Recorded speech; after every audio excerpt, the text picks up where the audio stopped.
కాలినడకన వెళ్తున్న ఒక 10వ తరగతి అమ్మాయిని మాటేసి ఇద్దరు యువకులు మోటార్ బైక్ మీద ఎత్తుకుపోయారు. ఆమెను అరవకుండా నోరు నొక్కి బైక్ పై ఇద్దరి మధ్య కూర్చోబెట్టుకుని అక్కడ దగ్గరలోని అటవీ ప్రాంతానికి తీసుకుపోయారు. అక్కడ వరుసగా ఇద్దరు అత్యాచారం చేశారు. ఆ పైన అదే బైక్ పై ఎక్కించుకుని చావోచితం కొట్టి రోడ్డు పక్కన పడేసి ఎక్కడైనా కూసావో కూయడానికి నోరు ఉండదు, చావు ఖాయమని హెచ్చరించి వెళ్లిపోయారు. ఆ రాత్రి వేళ ఎవరో చూసి వెంటనే స్థానిక పోలీసులకు ఫిర్యాదు చేశారు. గాయపడ్డ ఆమెను ఆసుపత్రిలో అడ్మిట్ చేసి ఆ పైన ఆమె వివరాలు చెప్పగా ఆ యువకులను వెంటనే అరెస్ట్ చేశారు. నిర్భయ చట్టంలో కేసును గట్టి మరీ కోర్టు బోన్లో నిలిపారు.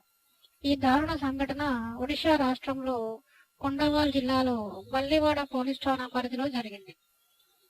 ఈ వీడియో కనుక మీకు నచ్చినట్లయితే సబ్స్క్రైబ్ చేయండి.